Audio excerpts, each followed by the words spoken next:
दोस्तों आज हम देखने वाले हैं एक कमाल की कोरियन रोमांस और टाइम ट्रेवल और मर्डर मिस्ट्री से भरी एक वेब सीरीज को। ये कहानी है एक ऐसी लड़की की जिसके बॉयफ्रेंड की एक एक्सीडेंट में डेथ हो जाती है, लेकिन फिर वो लड़की टाइम ट्रेवल करती है और पास्ट में जाकर उसे कई सारी ऐसी चीजें पता चलती हैं जिनसे अब तक वो अनजान थी। और फिर आगे इस कहानी में जो कुछ होता है वो देखकर आपको जरूर मजा आएगा, तो इस वीडियो को एंड तक जरूर देखिएगा। तो चलिए बिना टाइम वेस्ट किए डायरेक्ट आते हैं सीरीज की कहानी की तरफ। तो कहानी की शुरुआत साल 1998 से होती है, जहां पर हम मिंजू नाम की एक लड़की को देखते हैं जो कि एक टेप रिकॉर्डर शॉप पर काम करती है। एक दिन जब मिंजू अपनी दुकान पर काम कर रही होती है तो तभी उसके पास दो लड़के नाम सियोन और इंजियो आते हैं। ये लोग मिंजू के साथ स्कूल में पढ़ते हैं। यहाँ सियोन मिंजू की शॉप में एक गाना सुनता है और मिंजू से उस गाने की एक कैसेट मांगता है, लेकिन मिंजू की शॉप पर उस गाने की एक भी कैसेट नहीं होती। इसीलिए मिंजू सियोन का नंबर ले लेती है और उससे कहती है कि जब कैसेट आएगी तब मैं तुम्हें कॉल करके ये बता दूंगी। यहीं पर हमें ये पता चलता है कि मिंजू मन ही मन सियोन को पसंद करती है, लेकिन सियोन मिंजू को पसंद नहीं करता, बल्कि सियोन का बेस्ट फ्रेंड इंजियो मिंजू को पसंद करता है और सियोन अपने बेस्ट फ्रेंड और मिंजू को मिलवाना चाहता है। खैर अब कहानी साल 2023 में आती है, जहाँ पर हम मिंजू की जैसी ही एक लड़की को देखते हैं जिसका नाम जुनही होता है। जुनही अपने ऑफिस से जल्दी काम खत्म करके चर्च में जाती है, जहाँ पर वो अपने बॉयफ्रेंड को याद करके दुखी होकर रोने लगती है और हमें पता चलता है कि उसके बॉयफ्रेंड की हाल ही में प्लेन क्रैश में डेथ हो गई है। इसी दौरान हम ये भी जान पाते हैं कि उसका बॉयफ्रेंड बिल्कुल सियोन की तरह ही दिखता था जिसे हमने साल 1998 में देखा था, लेकिन जुनही के बॉयफ्रेंड का नाम कुयंजन होता है। जुनही यंजन को याद करके दुखी होकर रोने लगती है और हमें पता चलता है कि जुनही यंजन से बहुत प्यार करती थी। अब जुनही चर्च से वापस अपने घर आती है और उस गिफ्ट को देखने लगती है जो यंजन ने उसे पिछले साल उसके बर्थडे पर दिया था। इसी दौरान हमें ये भी पता चलता है कि उस दिन जुनही ने यंजन को अपने यूएस जाने वाली बात बताई थी और इस पर यंजन ने जुनही से कहा था कि तुम वहां मत जाओ, मैं तुम्हारे बिना एक हफ्ता भी नहीं रह सकता, इसीलिए तुम मुझे छोड़कर मत जाओ। लेकिन जुनही ने अपने फ्यूचर को अच्छा करने के लिए यूएस जाने की ठान ली थी और उसने यंजन की बात भी नहीं मानी थी। यहाँ अब जुनही अपनी पुरानी गलती को सोचकर दुखी हो जाती है और सोचती है कि अगर मैं उस दिन यंजन की बात मान लेती और उसे छोड़कर नहीं जाती तो शायद उसकी जान बच जाती। अब जुनही उसी बॉक्स को देखने लगती है जो यंजन ने उसे उसके बर्थडे पर गिफ्ट किया था। यहाँ जुनही को उस बॉक्स में छुपी हुई एक रिंग मिलती है। ये देखकर जुनही काफी रोने लगती है और उससे समझ आता है कि उस दिन कुयंजन उसे मैरिज के लिए प्रपोज करने वाला था। खैर अब अगले दिन जुनही अपने ऑफिस में काम कर रही होती है तो तभी उसके पास एक मैसेज आता है जिसके अंदर कोई उसे बर्थडे विश करता है और ये देखकर जुनही को अपने बॉयफ्रेंड योंजन की याद आने लगती है, क्योंकि बस योंजन ही था जो कि उसे इस तरह बर्थडे विश करता था। जुनही ये सब सोच ही रही होती है कि तभी उसकी फ्रेंड उसके पास एक फूलों की बकेट लेकर आती है और जुनही को बताती है कि ये किसी अनजान आदमी ने तुम्हारे लिए भेजा है।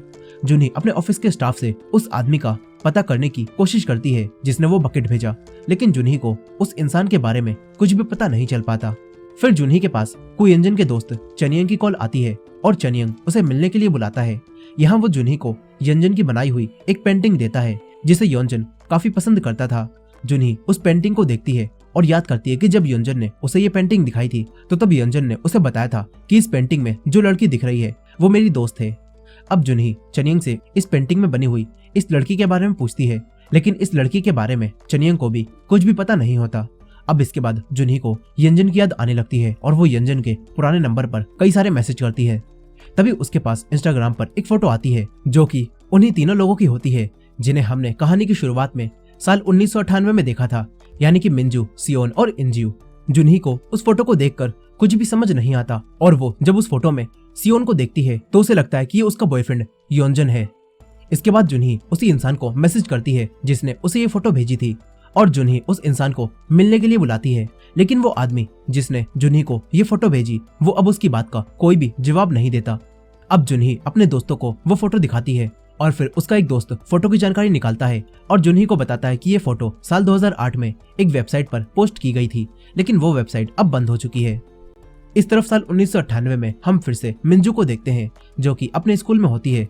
तभी उसके पास सियोन आता है और मिंजू से कहता है कि इंजियो तुमसे कुछ कहना चाहता है, लेकिन फिर इंजियो मिंजू को देखकर काफी नर्वस हो जाता है और उससे कुछ भी नहीं कह पाता। इसके बाद मिंजू स्कूल में चल रही लड़कियों की रेस में भाग लेती है और फिर सियोन और इंजियो दोनों मिलकर मिंजू को सपोर्ट करते हैं और उसके लिए तालियां बजाते हैं। मिंजू सियोन को अपने लिए तालियां बजाता हुआ देखकर काफी खुश होती है और सोचती है कि सियोन भी उसे पसंद करता है। यही इंजू की क्लास का एक लड़का मिंजू के बारे में गलत बातें करने लगता है, जिससे अब इंजू को गुस्सा आ जाता है और वो उस लड़के से लड़ाई करने लगता है। तभी यहाँ पर इनके सर आते हैं और दोनों को शांत करा देते हैं। लेकिन फिर जब सियोन क्लास में जाता है तो तब यहाँ पर वही लड़का इंजियो के बारे में गलत बातें बोलने लगता है और ये सुनकर सियोन को गुस्सा आ जाता है और वो उस लड़के को काफी बुरा मारता है। उसे फाइट करता हुआ देखकर क्लास में बैठी हुई एक लड़की दायोन सियोन पर फिदा हो जाती है और उसे पसंद करने लगती है। कहानी वापस साल 2023 में आती है और हम फिर से जुनही को देखते हैं, जो अभी भी उसी फोटो को देख रही होती है और उसे कुछ भी समझ नहीं आता कि ये फोटो उसे किसने और क्यों भेजी है। यही जुनही की फ्रेंड जुनही को बताती है कि मैंने पता किया है कि ये फोटो जिस शॉप के बाहर की है वो शॉप तो अब बंद हो चुकी है, लेकिन अब इसका मालिक एक कैफे चलाता है। हम दोनों काम के बाद वहीं चलेंगे। इस तरफ स्कूल से घर वापस जाते समय मिंजू इंजियो से पूछती है कि तुम्हारी सियोन से दोस्ती कैसे हुई। इस पर इंजियो मिंजू को बताता है कि मुझे एक कान से सुनाई नहीं देता और इसी वजह से मैं ये सुनने वाली मशीन पहनता हूँ, लेकिन जब मैं बचपन में ये पहनता था तो सभी बच्चे मुझे चिढ़ाते थे और कोई भी बच्चा मुझसे बात नहीं करता था। मगर फिर एक दिन जब सियोन ने मुझे अकेले बैठा देखा तो वो मेरे साथ खेलने लगा और फिर हमारी दोस्ती हो गई और उस दिन से ही जब भी कोई बच्चा मुझे चिढ़ाता या फिर परेशान करता है तो सियोन उसे पीट देता है। यहाँ अब इंजियो भी मिंजू से अपना और सियोन का दोस्त बनने के लिए बोलता है और मिंजू भी खुशी से इनकी दोस्त बन जाती है। इस तरफ जुनी अपने दोस्त के साथ उसी कैफे में जाती है जिसके मालिक की पिछली दुकान के पास वो फोटो ली गई थी, लेकिन जुनी और उसकी दोस्त को ये कैफे बंद मिलता है। इसके बाद जब जुनी वापस अपने घर जा रही होती है तो तभी उसे रास्ते में योनजुन दिखाई देता है, जो कि अभी भी जिंदा होता है। जुनही योनजुन को देखकर तुरंत ही उसके पास जाने लगती है, लेकिन इतनी ही देर में योनजुन भी जुनही को देख लेता है और वो उसे देखकर छुप जाता है। अब योनजुन ऐसा क्यों कर रहा है ये कहानी में हम आगे जानेंगे। खैर अब यहीं पर जुनही को ऐसा लगता है कि उसने कुयंजन को नहीं देखा और उसे कोई भ्रम हुआ होगा, इसीलिए वो अपने घर वापस आ जाती है और यंजन को याद करके बहुत रोने लगती है। इस तरफ पास्ट में मिंजू ये सोचकर काफी खुश होती है कि अब वो सियोन की दोस्त बन चुकी है। तभी उसे उसके मॉम डैड की लड़ाइयों की आवाज आने लगती है और ये सुनकर मिंजू अपने कमरे से बाहर निकलती है और अपने मॉम डैड को लड़ाई करता हुआ देखती है। वो दोनों जल्दी ही डाइवोर्स लेने वाले थे और वो दोनों ही मिंजू के भाई की कस्टडी के लिए लड़ाई कर रहे होते हैं। उन दोनों में से किसी को भी मिंजू की चिंता नहीं थी और दोनों में से कोई भी मिंजू को अपने पास नहीं रखना चाहता था। ये देखकर मिंजू को गुस्सा आने लगता है और वो बोलती है कि आप दोनों बस मेरे भाई की फिक्र करते हो और आप कभी भी मेरे बारे में नहीं सोचते। आपके डाइवोर्स के बाद मेरा क्या होगा। यहाँ हमें पता चलता है कि मिंजू के मॉम डैड मिंजू से बिल्कुल भी प्यार नहीं करते हैं। अब यहाँ मिंजू गुस्से में अपने घर से बाहर चली जाती है और एक पार्क में बैठकर रोने लगती है, लेकिन तभी यहाँ पर सियोन आता है और वो मिंजू को रोता हुआ देखता है तो उसे कहता है कि क्या हुआ, लेकिन मिंजू उसे कुछ भी नहीं बताती। फिर सियोन मिंजू से कहता है कि अगर तुम मुझे बता दो कि तुम क्यों रो रही हो तो मैं भी तुम्हें अपना एक सीक्रेट बताऊंगा। ये सुनकर मिंजू सियोन को बताती है कि मैं इसलिए रो रही हूँ क्योंकि मेरे घर में कोई भी मुझसे प्यार नहीं करता। ये सुनने के बाद सियोन भी मिंजू को अपना एक सीक्रेट बताता है और वो कहता है कि मैं जल्दी ही ये शहर छोड़कर यूएस जा रहा हूँ। साथ ही सियोन मिंजू से कहता है कि ये बात अभी तक मेरे दोस्त इंजू को पता नहीं है और अगर उसे ये बात पता चल गई तो वो दुखी हो जाएगा, इसीलिए तुम उसे ये बात मत बताना। अब यहाँ पर सियोन मिंजू से कहता है कि तुम इंजू की बेस्ट फ्रेंड बन जाओ ताकि मेरे जाने के बाद वो अकेला ना हो जाए और उदास ना रहने लगे। मिंजू उसकी बात का कोई जवाब नहीं देती। फिर अगले दिन जब मिंजू अपने अंकल की शॉप पर काम कर रही होती है तो तभी उसे वो टेप मिलती है जिसे सियोन ने बुक किया था। इसके बाद मिंजू उस टेप को अपने पास ही रख लेती है और अगले दिन सियोन को स्कूल में वो टेप देने जाती है, लेकिन तभी वो देखती है कि बहुत सारी लड़कियां सियोन को खेलता हुआ देखकर उसे चीयर कर रही हैं। ये देखकर मिंजू दुखी हो जाती है क्योंकि वो सियोन से प्यार करती थी। अब मिंजू उस टेप को सियोन को बिना दिए ही वापस जाने लगती है। तभी यहाँ पर उसके पास सियोन और इंजू आते हैं और वो मिंजू से बात करने लगते हैं। इससे मिंजू फिर से खुश हो जाती है। वहीं फ्यूचर में जुनही अपने ऑफिस में काम कर रही होती है, तभी उसके पास एक पार्सल आता है जिसे किसी अनजान आदमी ने जुनही के पास भेजा था। यही जुनही की फ्रेंड उसे ये भी बताती है कि आज वो कैफे खुला हुआ है, आज हम वहाँ पर जा सकते हैं। इसके बाद मिंजू और उसकी फ्रेंड उसी कैफे में जाती हैं। यहाँ वो कैफे के मालिक से मिलती हैं और हम देखते हैं कि ये कैफे के मालिक मिंजू के अंकल हैं, जिनकी शॉप पर साल 1998 में मिंजू काम कर रही है। इनका नाम चिवोन होता है। चिवोन जुनही को देखकर हैरान रह जाते हैं और उसे अपनी भतीजी मिंजू समझने लगते हैं, लेकिन जुनही कहती है कि शायद आपको कोई गलतफहमी हुई है, मेरा नाम जुनही है। यहाँ जुनही चिवोन को उस फोटो को दिखाती है और वो फोटो देखकर चिवोन जुनही को बताते हैं कि इस फोटो में दिख रही लड़की मेरी भतीजी मिंजू है। जुनही पूछती है कि क्या हम इस लड़की से मिल सकते हैं। इस पर मिंजू के अंकल उदास हो जाते हैं और जुनही को बताते हैं कि मेरी भतीजी 1998 में ही मर चुकी है। यहाँ हमें पता चलता है कि मिंजू जल्दी ही 1998 में मरने वाली है। खैर अब यहीं पर जुनही उसी लड़के सियोन के बारे में पूछती है जो कि उसे योंजन लग रहा है। इस पर चिवोन जुनही को बताते हैं कि ये लड़का मिंजू का दोस्त था और मुझे इनके बारे में ज्यादा कुछ नहीं पता। वहीं दूसरी तरफ हम फिर से उन्हीं तीनों को देखते हैं। यहाँ सियोन और इंजियो मिंजू को उसके बर्थडे पर सरप्राइज देते हैं और एक पार्क में बैठकर वो तीनों पार्टी करने लगते हैं।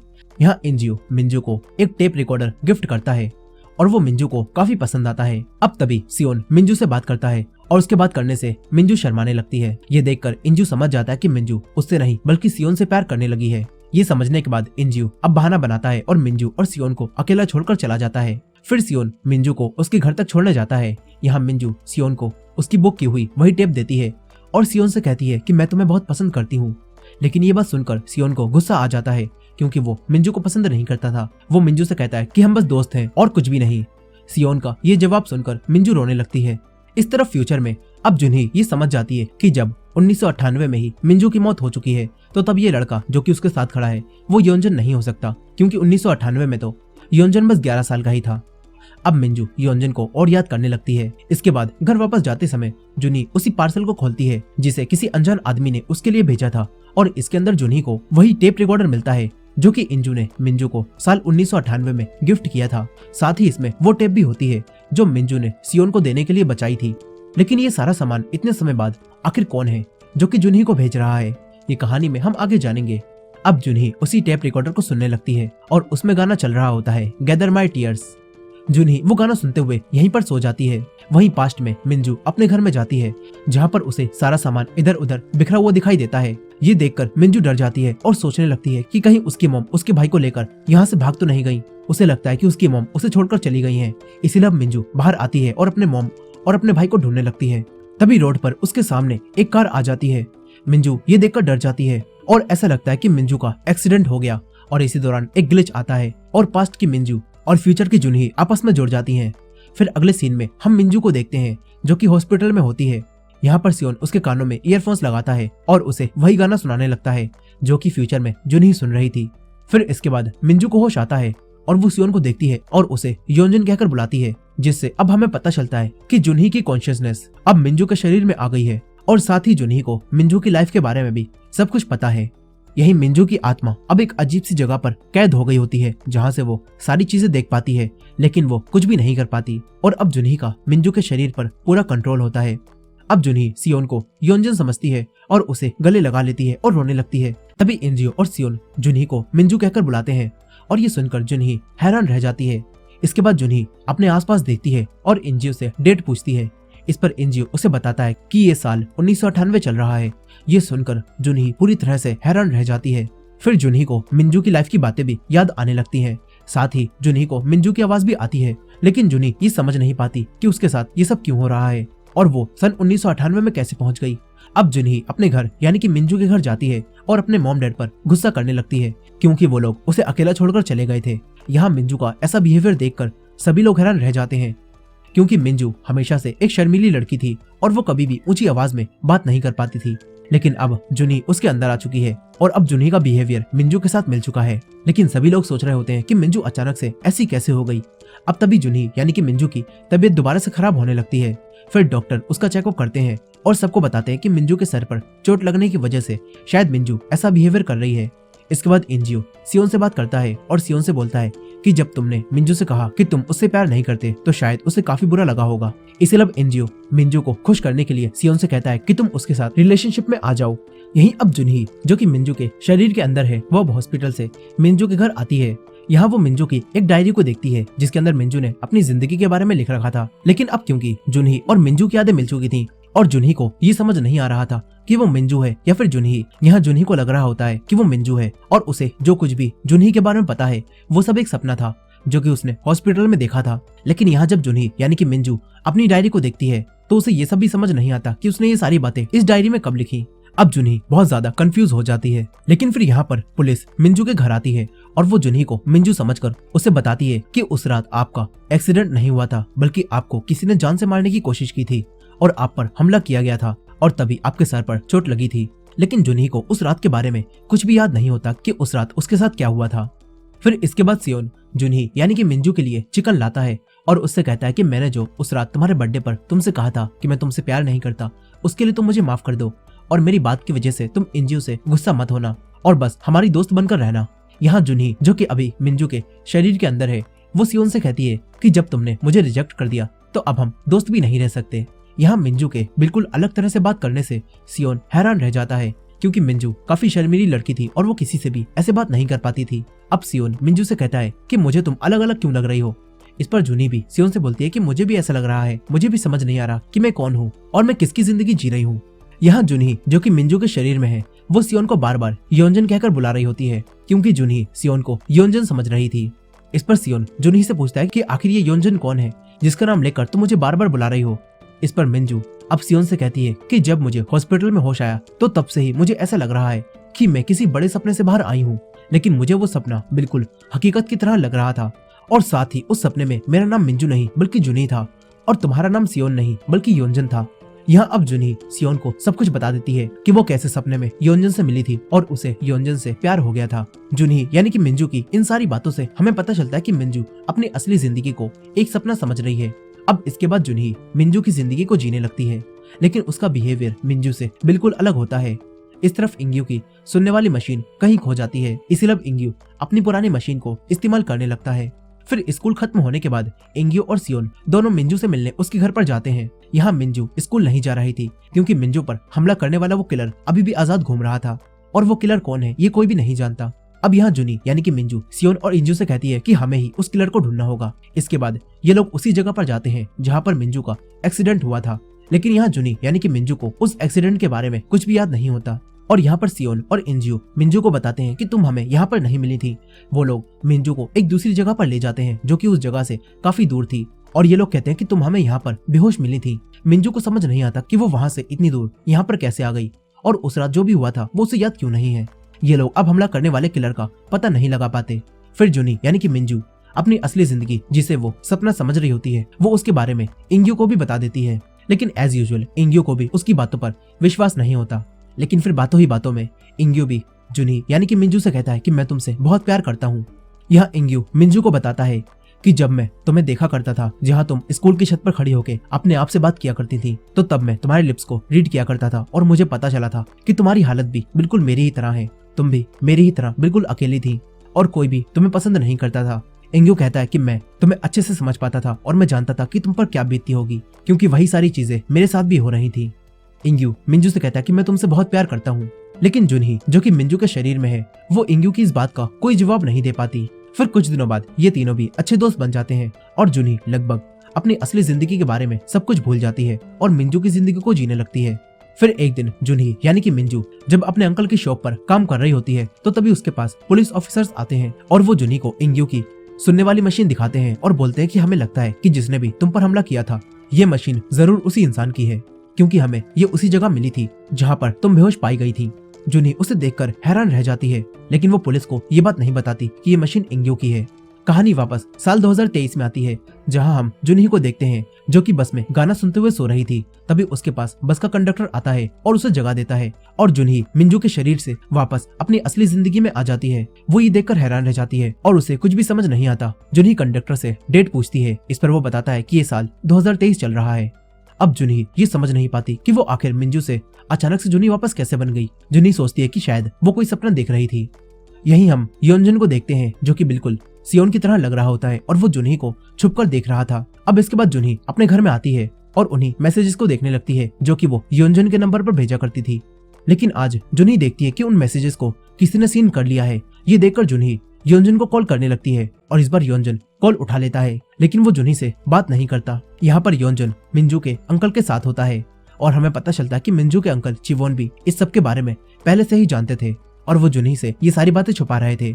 अब यहाँ पर जुनही योंजन को दोबारा से कॉल करती है, लेकिन योंजन इस बार भी उसकी कॉल रिसीव नहीं करता। फिर अगले दिन जुनही अपने दोस्त से योंजन की कॉल की लोकेशन निकलवाती है और वो देखती है कि ये नंबर आखिरी बार मिंजू के अंकल के कैफे में ऑन था। साथ ही जुनही को ये भी पता चलता है कि ये फोन नंबर किसी सियोन नाम पर रजिस्टर है। ये बात जानकर जुनही हैरान रह जाती है और सोचती है कि जिस लड़की को उसने अपने मिंजू वाले सपने में देखा था वो लड़का हकीकत में कैसे हो सकता है। अब जुनही अपने दोस्त के साथ उसी कैफे में जाती है, लेकिन यहाँ पर उसे इस बार चिवोन नहीं मिलता। जुनही यहाँ पर चिवोन का काफी देर तक इंतजार करती रहती है, लेकिन वो मिंजू के अंकल चिवोन से नहीं मिल पाती। फिर जुनही अपने घर में वापस चली जाती है। यही उसका बॉयफ्रेंड योंजन ये सब देख रहा होता है और उसे जुनही की ऐसी हालत देखकर काफी बुरा लगता है। फिर जुनही योंजन के पुराने घर में जाती है जहाँ पर वो एक चेयर को देखती है जो योंजन ने मरने से पहले बनाई थी। जुनी उसे देखकर योंजन को मिस करने लगती है। यहाँ योंजन का वही दोस्त चनियंग भी जुनही के साथ होता है और चनियंग जुनही से योंजन का सारा सामान अपने साथ ले जाने के लिए बोलता है। यहीं पर जुनही अपने मिंजू वाले सपने के बारे में चनियंग को सब कुछ बताती है और कहती है कि पता नहीं क्यों मुझे ऐसा लग रहा है कि वो सपना नहीं बल्कि हकीकत था। अब इसके बाद जुनही एक डॉक्टर के पास जाती है और उन्हें भी अपने सपने के बारे में बताती है। इस पर डॉक्टर जुनही से कहते हैं कि अक्सर किसी के बारे में ज्यादा सोचने पर हमें इस तरह के सपने आते हैं। जुनही अब डॉक्टर के पास से वापस घर जाने लगती है। तभी उसे मिंजू के अंकल चिवोन की कॉल आती है। जुनही तुरंत ही चिवोन से मिलने के लिए उनके कैफे में जाती है। जुनही चिवोन से बोलती है कि मेरे बॉयफ्रेंड योंजन का फोन आखिरी बार इसी कैफे में ऑन हुआ था और उसे किसी सियोन नाम के लड़के ने ऑन किया था। क्या आप उसके बारे में कुछ जानते हो? साथ ही जुनही चिवोन को बताती है कि कुछ दिनों पहले मैंने एक सपना देखा था जिसमें मैं आपकी भतीजी मिंजू थी। ये सब सुनकर चिवोन जुनही को बताते हैं कि जब मिंजू जिंदा थी तब उसने भी मुझसे एक बार कहा था कि वो मिंजू नहीं बल्कि जुनही है। यहाँ चिवोन जुनही को मिंजू की एक डायरी देते हैं जिसके अंदर वो सारी बातें लिखी हुई थी जो कि जुनही ने तब लिखी थी जब वो मिंजू के शरीर में थी। ये देखने के बाद जुनही समझ जाती है कि वो साल 1998 में मौजूद मिंजू के शरीर में गई थी और उसका ये कोई सपना नहीं था बल्कि उसने सच में टाइम ट्रेवल किया था। अब जुनही याद करती है कि वो 1998 में कैसे गई। तभी उसे उसी टेप रिकॉर्डर के बारे में याद आता है जिसे सुनकर वो सो गई थी और वो 1998 में मिंजू के शरीर में पहुंच गई थी। अब जुनही दोबारा से उस टेप को सुनती है और फिर से सो जाती है और फिर से 1998 में मिंजू की बॉडी के अंदर आ जाती है। अब जुनही ये सब देखकर हैरान रह जाती है। जुनही को अब ये कंफर्म हो जाता है कि वो टाइम ट्रेवल करके मिंजू की बॉडी के अंदर आई है। फिर जुनही को उसके बॉयफ्रेंड योंजन की वो बात याद आती है जब जुनही ने उससे एक बार पूछा था कि अगर तुम्हें पास्ट में जाने का मौका मिले तो तुम कौन से समय में जाना चाहोगे। इस पर योंजन ने उससे कहा था कि मैं उस समय में जाना पसंद करूंगा जब मैं तुमसे पहली बार मिला था। अब ये बात याद करके जुनही जो कि मिंजू के शरीर में है वो तुरंत ही सियोन के पास जाती है क्योंकि जुनही अब भी सियोन को योंजन समझ रही होती है। जुनही अब सियोन को देखकर रोने लगती है लेकिन तभी जुनही को समझ आता है कि सियोन बस योंजन की तरह दिखता है मगर वो योंजन नहीं है। अब जुनही वापस चिवोन की शॉप पर आ जाती है और सोचती है कि अगर मैं 1998 में हूँ तो इसका मतलब तो ये है कि योंजन बस इस वक्त 11 साल का होगा। जुनही अब अपने टाइम ट्रेवल से बहुत परेशान हो जाती है। वहीं दूसरी तरफ सियोन इंग्यू को बताता है कि मिंजू जब उसके पास आई थी तो तब वो रो रही थी।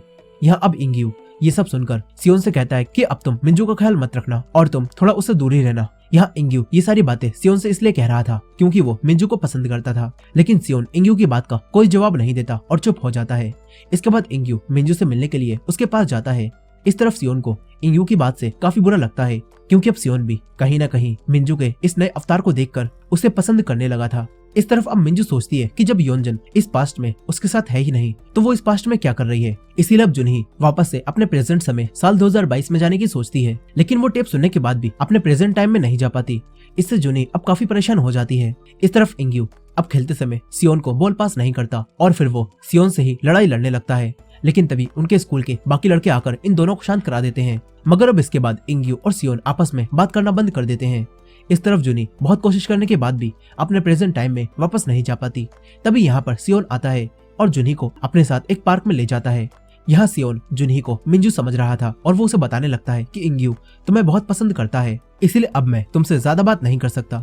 सियोन ये सारी बातें जुनी को बता ही रहा होता है कि तभी जुनी ये सब सुनते हुए ही थक कर पार्क में ही सो जाती है। अब जुनी के सो जाने के बाद सियोन अपने दिल की सारी बातें जुनी से बोलने लगता है और हमें पता चलता है कि सियोन अब इस नई मिंजू से प्यार करने लगा है, लेकिन असल में वो जुनी से प्यार करता है जो कि मिंजू के शरीर के अंदर आई है। इस तरफ इंग्यू को अब पुलिस अपने पास बुलाती है और उससे पूछती है कि तुम उस रात कहाँ पर थे जब मिंजू पर हमला हुआ था। इस पर इंग्यू पुलिस से कहता है कि मैं उस रात मिंजू के साथ पार्टी करके अपने घर चला गया था और फिर क्या हुआ मुझे कुछ भी नहीं पता। लेकिन यहाँ पर पुलिस इंग्यू से कहती है कि हमने सीसीटीवी में देखा कि तुम मिंजू के घर पर दोबारा से गए थे। साथ ही पुलिस इंग्यू को उसकी कान की वही मशीन भी दिखाती है और बोलती है कि ये हमें उसी जगह पर मिली जहाँ पर मिंजू पर हमला हुआ था। इस पर इंग्यू पुलिस से कहता है कि मेरी मशीन कहीं खो गई थी, इसलिए मुझे नहीं पता ये वहाँ कैसे पहुंची। इंग्यू कहता है कि मैं उस रात मिंजू से कुछ कहने के लिए दोबारा से उसके घर गया था। अब पुलिस इंग्यू को छोड़ देती है, लेकिन अब पुलिस को इंग्यू पर शक हो गया होता है कि मिंजू पर हमला करने वाला वो किलर इंग्यू ही है, इसीलिए पुलिस इंग्यू को सस्पेक्ट मानने लगती है। इस तरफ जुनी चिवोन की प्रेजेंट में कही हुई वही बात याद करती है जिसमें चिवोन ने उससे कहा था कि अगर तुम पास्ट में मिंजू के शरीर में गई तो क्या तुम मिंजू का मर्डर होने से बचा सकती हो, जो कि साल 1998 में हुआ था। ये बात याद करके जुनी अब समझ जाती है कि कुछ ही दिनों बाद कोई जल्दी ही मिंजू का मर्डर करने वाला है। इसीलिए अब जुनही मिंजू को बचाने के लिए पास्ट में ही मौजूद चिवोन को वो सारी बातें बताती है जो चिवोन ने उसे 2023 में बताई थी। लेकिन चिवोन को जुनही की बातों पर यकीन नहीं होता और वो समझते हैं कि जुनही यानी कि मिंजू बस ये सब ऐसे ही बोल रही है। यही अगले दिन इंग्यू स्कूल में आता है और अब सारे बच्चे उसे चिढ़ाने लगते हैं क्योंकि उसे पुलिस ने पकड़ा था और अब सब लोग भी उसे ही किलर समझ रहे होते हैं। लेकिन तभी यहाँ पर सियोन आता है और उन सभी बच्चों को शांत करा देता है। तभी सियोन को ये बात पता चलती है कि मिंजू पर हमला करने के इल्जाम में पुलिस ने इंग्यू को पकड़ा था। ये बात जानकर सियोन हैरान रह जाता है। फिर इनके स्कूल के प्रिंसिपल इंग्यू से कहते हैं कि तुम कुछ दिनों तक स्कूल मत आना ताकि हमारे स्कूल की बदनामी ना हो। यही प्रिंसिपल की ये सारी बातें सियोन भी सुन लेता है। इसके बाद सियोन यही सारी बातें जुनही को बताता है। ये सब जानने के बाद जुनही इंग्यू के साथ पुलिस के पास जाती है और उनसे कहती है कि मुझ पर हमला करने वाला वो किलर इंग्यू नहीं हो सकता क्योंकि इंग्यू तो मेरा बहुत अच्छा दोस्त है और वो जो मशीन आपको वहाँ मिली थी वो मुझसे ही वहाँ पर गिर गई होगी। ऐसा कहकर जुनही इंग्यू को पुलिस से बचा लेती है। इसके बाद जुनही इंग्यू और सियोन की भी दोबारा से दोस्ती करा देती है। लेकिन यहीं पर सियोन जुनही को बार बार योंजन की याद दिलाता रहता था जो बात उसे काफी अजीब लगती है। इसीलिए जुनही योंजन के कुछ जोक सियोन और इंग्यू को सुनाती है ताकि वो ये कंफर्म कर सके कि सियोन और योंजन अलग अलग इंसान है या फिर एक ही इंसान है। लेकिन यहाँ पर वो जोक सियोन को समझ नहीं आता और जुनही समझ जाती है कि सियोन एक दूसरा इंसान है। फिर ये तीनों दोबारा से अच्छे दोस्त बन जाते हैं। लेकिन यहीं पर सियोन घर जाने के बाद भी जुनही के कहे हुए जोक को याद करता है और काफी खुश होता है। इस तरफ चिवोन जुनही से कहता है कि अगर तुम सच में 2023 से आई जुनही हो और मेरी भतीजी नहीं हो तो फिर मेरी भतीजी मिंजू कहाँ पर है। चिवोन के सवाल का जवाब जुनही के पास भी नहीं होता क्योंकि उसे नहीं पता था कि मिंजू कहाँ पर है। यही हम मिंजू को देखते हैं जिसकी आत्मा एक अजीब सी जगह पर कैद होती है और वो सब कुछ देख पा रही थी। साथ ही मिंजू अपने अंकल की ये सारी बातें भी सुन रही होती है। मिंजू जुनही से कुछ बोलती है और जुनही को मिंजू की आवाज भी सुनाई देती है लेकिन वो कुछ भी समझ नहीं पाती कि ये आवाज उसे कौन दे रहा है। यही चिवोन जुनही से कहते हैं कि अगर तुम स्कूल में मन लगाकर पढ़ो और अच्छे नंबर लाओ तो मैं तुम्हारी सारी बातें मान लूंगा और मैं तुम्हारी वापस साल 2023 में जाने में मदद करूंगा। ये सुनकर अब जुनही काफी मन लगाकर पढ़ाई करना शुरू कर देती है। यहीं पर क्लास की कुछ लड़कियां अब जुनही के पास आती हैं और उससे अच्छे से बोलना शुरू कर देती हैं। वो जुनही से कहती हैं कि क्या तुम हमारी बास्केटबॉल टीम में खेलोगी। जुनही भी तैयार हो जाती है। इसके बाद जुनही को बास्केटबॉल काफी अच्छी तरह से खेलते हुए देखकर सियोन और इंग्यू हैरान रह जाते हैं और यहीं पर अब स्कूल की बाकी लड़कियां भी जुनही यानी कि मिंजू से अच्छे से बात करने लगती हैं। यही लड़कियां पहले मिंजू से बात नहीं करती थी। खैर अब यहीं पर इंग्यू और सियोन जुनही के पास आते हैं और उससे कहते हैं कि जब से तुम्हारा एक्सीडेंट हुआ है तब से तुम्हारे अंदर कुछ बदलाव आ गए हैं। सियोन और इंग्यू की बातों से पता चलता है कि वो भी अब मिंजू को अलग समझने लगे हैं। यहाँ जुनही इंग्यू और सियोन से झूठ बोलती है और कहती है कि मैं अपना बर्ताव इसलिए ऐसा कर रही हूँ ताकि मुझ पर हमला करने वाला वो किलर मेरी तरफ दोबारा से अट्रैक्ट हो जाए और हम उसे पकड़ लें। साथ ही जुनही ये भी बताती है कि वो किलर जिसने मुझ पर हमला किया था वो हमारे स्कूल में से ही कोई है। ये बात सुनकर सियोन और इंग्यू हैरान रह जाते हैं और सोचते हैं कि स्कूल में ऐसा कौन है जो मिंजू को मारने की कोशिश कर रहा है। यहीं पर अब पूरे स्कूल के लड़के मिंजू के इस नए व्यवहार को देखकर उसे पसंद करने लगते हैं और उससे बात करने की भी कोशिश करते हैं। ये देखकर सियोन को बिल्कुल भी अच्छा नहीं लगता और सियोन जुनही से कहता है कि तुम्हें इस तरह से किसी से भी बात नहीं करनी चाहिए। पता नहीं वो लड़का कौन हो जिसने तुम पर हमला किया हो। लेकिन असल में सियोन को जलन हो रही थी। खैर अब स्कूल खत्म होने के बाद सियोन इंग्यू की दादी की शॉप पर जाता है जहाँ पर उसे एक बच्ची दिखाई देती है जो अपनी दादी से कुछ खाने के लिए मांग रही होती है लेकिन उसकी दादी उसे वो चीज नहीं दिलाती। ये देखकर सियोन उस बच्ची को अपने पास से वो चीज दिला देता है जो कि वो अपनी दादी से मांग रही थी। उसे लेने के बाद वो बच्ची काफी खुश हो जाती है। फिर अगले दिन सभी बच्चों के एग्जाम के रिजल्ट आते हैं और इसमें जुनही की रैंक 131 आई होती है। यही सियोन की रैंक 5 और इंग्यू की रैंक 1st आई होती है। इंग्यू और सियोन की इतनी अच्छी रैंक देखकर जुनही हैरान रह जाती है। इसके बाद जुनही पढ़ाई में इंग्यू की हेल्प मांगती है जिस पर इंग्यू भी जुनही को ट्यूशन देने के लिए राजी हो जाता है। यही सियोन जब स्कूल से घर वापस जाता है तो तभी उसे वही लड़की दोबारा से दिखाई देती है जिसे कल उसने खाने के लिए कुछ दिया था। यहाँ सियोन देखता है कि उस बच्ची को कुछ लड़के परेशान कर रहे हैं। ये देखकर सियोन उन लड़कों को यहाँ से भगा देता है। इससे वो लड़की दोबारा से खुश हो जाती है और सियोन से कहती है कि मुझे हमेशा याद रखना, हम बड़े होकर दोस्त बनेंगे, मेरा नाम जुनही है। यहाँ हमें पता चलता है कि ये असल में जुनही का छोटा रूप है और जुनही अपने बचपन में इस समय में यहाँ पर रहती थी और वो बचपन में सियोन से मिली भी थी लेकिन शायद वो ये बात भूल गई है। खैर इस तरफ मिंजू की माँ अब मिंजू की ये रैंक देखकर खुश हो जाती हैं और बोलती हैं कि बीमार होने के बाद भी तुम्हारी रैंक कितनी अच्छी आई है, पहले तो तुम्हारी रैंक इससे भी बुरी आती थी। यही मिंजू की माँ मिंजू को खुशी में कुछ पॉकेट मनी भी देती हैं। यही हम मिंजू के घर के बाहर एक लड़के को देखते हैं जो मिंजू पर नजर रख रहा होता है और ये लड़का बिल्कुल चनियन की तरह दिख रहा होता है। चनिंग वही लड़का है जिसे हमने साल 2023 में देखा था और वो कोई इंजन का दोस्त था। लेकिन यहाँ पर आखिर ये लड़का कौन है और ये मिंजू पर नजर क्यों रख रहा है? कहीं यही तो वो किलर नहीं जो कि मिंजू को मारना चाहता है। खैर अब जुनी स्कूल जाने लगती है, तभी उसे रास्ते में सियोन मिलता है। वो अपने स्कूटर पर जुनी को स्कूल लेकर जाता है। यहाँ जब जुनी सियोन को पकड़ती है तो तब सियोन को कुछ अलग सी फीलिंग आती है। फिर स्कूल खत्म होने के बाद जुनी सियोन के साथ इंग्यू से ट्यूशन पढ़ने जाती है। तभी सियोन बहाना बनाकर इंग्यू और मिंजू के पास से चला जाता है। तभी वो गलती से उसी लड़के से टकरा जाता है जो कि बिल्कुल चनिंग की तरह दिखता है और वो मिंजू का पीछा कर रहा था। यहाँ सियोन देखता है कि उस लड़के ने अपनी नोटबुक में कई सारे अजीब से स्केच बना रखे हैं, मानो ये लड़का कोई साइको हो। साथ ही इस लड़के की नोटबुक में एक मिंजू की फोटो भी होती है, लेकिन सियोन उसे नहीं देख पाता। इस तरफ इंग्यू जुनी यानी कि मिंजू को काफी अच्छे से पढ़ाता है। तभी इंग्यू एक बिल्ली को देखता है और उसे मिंजू की पुरानी बातें याद आती हैं, जब मिंजू उसके सामने बिल्लियों को खाना खिलाती थी। यानी कि मिंजू को बिल्लियां काफी पसंद थी। यह अब इंग्यू उसी बात को याद करके मिंजू को बिल्ली दिखाता है, लेकिन जुनी जो कि मिंजू के शरीर में थी वो उससे कहती है कि इसे दूर हटाओ, मुझे बिल्लियों से डर लगता है। ये बात इंग्यू को थोड़ी अजीब सी लगती है। इसके बाद इंग्यू मिंजू से कहता है कि आजकल तुम बिल्कुल अलग लगती हो।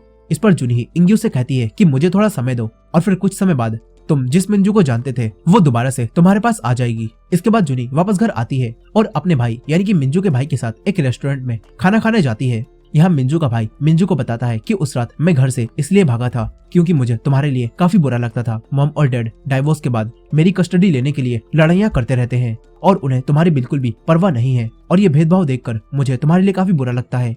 इसीलिए मैं परेशान होकर घर से भाग गया था, लेकिन फिर मुझे ढूंढते समय तुम्हारे साथ वो सब कुछ हो गया, इसलिए मुझे माफ कर दो। खैर अब अगले दिन जुनी जब क्लास में सियोन से कुछ पूछ रही होती है तो तभी उसे दोबारा से योंजन के साथ रहने वाला एहसास होता है। इसके थोड़ी देर बाद जब सियोन और इंग्यू क्लास में होते हैं तो तभी इनके पास एक लड़की एक लेटर लेकर आती है। सियोन उस लेटर को पढ़ता है और इंग्यू से कहता है कि मुझे मिंजू स्कूल के पीछे बुला रही है। ये सुनकर इंग्यू सियोन से कहता है कि तुम्हें मिंजू के पास जाना चाहिए, जरूर उसे तुमसे कोई जरूरी काम होगा। ये सुनकर सियोन स्कूल के पीछे जाता है, लेकिन यहाँ सियोन देखता है कि उसको मिंजू ने नहीं बल्कि क्लास की उसी लड़की दायोन ने बुलाया है। अब यहाँ दायोन सियोन से कहती है कि मुझे तुमसे बहुत प्यार हो गया है, लेकिन सियोन उससे कहता है कि मैं बस अपनी पूरी जिंदगी एक ही लड़की से प्यार करूंगा और वो तुम नहीं हो। ये कहकर सियोन उसका प्रपोजल रिजेक्ट कर देता है। यहाँ जुनही और इंग्यू छुपकर ये सब देख रहे होते हैं और ये देखकर जुनही को योंजन की वो बात याद आती है जब योंजन ने जुनही को बताया था कि मैंने एक लड़की का प्रपोजल रिजेक्ट किया था और मैं अपनी पूरी जिंदगी सिर्फ एक लड़की से ही प्यार करूंगा और वो तुम हो। जुनही कंफ्यूज होती है कि आखिर योंजन और सियोन में इतनी सारी चीजें एक जैसी कैसे हो सकती हैं, जबकि वो दोनों तो बिल्कुल अलग अलग इंसान हैं। खैर अब इसके बाद जब जुनी अपनी क्लास में बैठी होती है तो तभी उसे उसकी डेस्क पर कुछ फोटोज मिलती हैं जो किसी ने छुपकर ली थी। जुनी उन फोटो को लेकर सियोन और इंग्यू के पास आती है और फोटो को देखकर इंग्यू और सियोन समझ जाते हैं कि ये काम जरूर उसी किलर ने किया है जो कि मिंजू को मारना चाहता है और वो किलर हमेशा ही मिंजू पर नजर रखता रहता है। अभी ये जानकर सियोन मिंजू यानी कि जुनी को बताता है कि अगर कोई लड़का कैमरा लेकर तुम्हारे पीछे घूमता है तो जरूर किसी न किसी ने तो उसे देखा ही होगा। इसलिए अब ये तीनों उस लड़के को ढूंढने का फैसला करते हैं। यहीं अब मिंजू यानी कि जुनी के स्कूल के सारे बच्चे पिकनिक के लिए स्कूल से बाहर जाते हैं और यहाँ पर मिंजू और सियोन को एक साथ देखकर इंग्यू समझ जाता है कि सियोन अब मिंजू से प्यार करने लगा है। अब तभी यहाँ पर बारिश शुरू हो जाती है और सभी बच्चे वापस अपने अपने घर लौटने लगते हैं। यहीं सियोन मिंजू को बारिश में भागता हुआ देखता है और उसे फिर से एक अलग सा एहसास होता है। फिर घर वापस आते समय सियोन इंग्यू को बता देता है कि अब मैं मिंजू से बहुत प्यार करने लगा हूँ। इस पर इंग्यू सियोन से कहता है कि अगर तुम्हें मिंजू से प्यार हो गया है तो तुम उसे ये बात बता दो। पर सियोन इंग्यू से कहता है कि मैं कुछ दिनों बाद ही अपनी फैमिली के साथ यहाँ से अमेरिका चला जाऊंगा और इसी वजह से मैं मिंजू को ये बात नहीं बताना चाहता। अब यहाँ पर इंग्यू भी सियोन के अमेरिका जाने की खबर सुनकर उदास हो जाता है।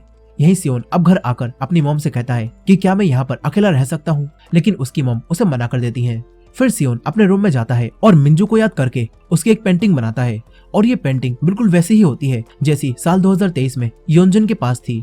लेकिन ये पेंटिंग योंजन के पास कैसे पहुंची? खैर अब स्कूल में पीटी क्लास के लिए सभी लोग अपनी ड्रेस चेंज करने लगते हैं। तभी वही लड़की दायोन छुपके से जुनी की ड्रेस चेंज करते समय उसकी फोटो ले लेती है और जुनी को इसके बारे में कुछ भी पता नहीं चल पाता। यही जुनी यानी कि मिंजू सियोन से पूछती है कि तुम अब इंग्यू से बात क्यों नहीं कर रहे हो। इस पर सियोन जुनी को कोई भी जवाब नहीं देता। इसके बाद जुनी इंग्यू से बात करती है और उससे पूछती है कि क्या तुम्हारी फिर से सियोन से लड़ाई हो गई है। इस पर इंग्यू अब जुनी को बताता है कि सियोन अब हमें छोड़कर जाने वाला है और इसीलिए मैं उससे दूर रहना चाहता हूँ ताकि वो जब यहाँ से जाए तो मुझे दुख ना हो।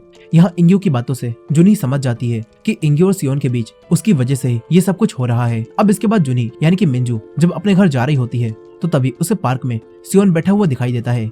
जुनी उसके पास जाती है और उससे पूछती है कि आखिर तुम इंग्यू से लड़ाई क्यों कर रहे हो। वो बोलती है कि अगर तुमने अपने अमेरिका जाने वाली बात इंग्यू से छुपाई नहीं होती तो तुम्हारे और इंग्यू के बीच ये सब कुछ नहीं होता। यह अब बातों ही बातों में सियोन के मुंह से ये भी निकल जाता है कि वो जुनी से प्यार करने लगा है और जुनी ये सुनकर हैरान रह जाती है। यहाँ पर सियोन जुनी यानी कि मिंजू से कहता है कि मैं कितना भी कोशिश कर लूं पर मैं ये भूल नहीं पाता कि मैं तुमसे प्यार करने लगा हूँ। अब यहाँ सियोन के मिंजू के सामने अपने प्यार का इजहार करने के साथ ही इस सीरीज के 6 एपिसोड की कहानी यहीं पर खत्म हो जाती है। अब क्या जुनी भी सियोन से प्यार करेगी और आखिर सियोन और योंजन में इतनी सारी चीजें एक जैसी क्यों हैं? साथ ही वो किलर कौन है जो कि मिंजू को मारना चाहता है और क्या जुनी मिंजू को मरने से बचा पाएगी? इन सारे सवालों के जवाब हमें इस सीरीज के सेकंड पार्ट में मिलेंगे। तो इस सीरीज के सेकंड पार्ट को देखने के लिए कमेंट में सेकंड पार्ट लिखना मत भूलिएगा और ये वीडियो पसंद आई हो तो वीडियो को लाइक करना मत भूलिएगा और हमारे चैनल पर नए हैं तो हमारे चैनल वॉच मिस्ट्रीज हिंदी को सब्सक्राइब कर लीजिए। मिलते हैं नेक्स्ट पार्ट में।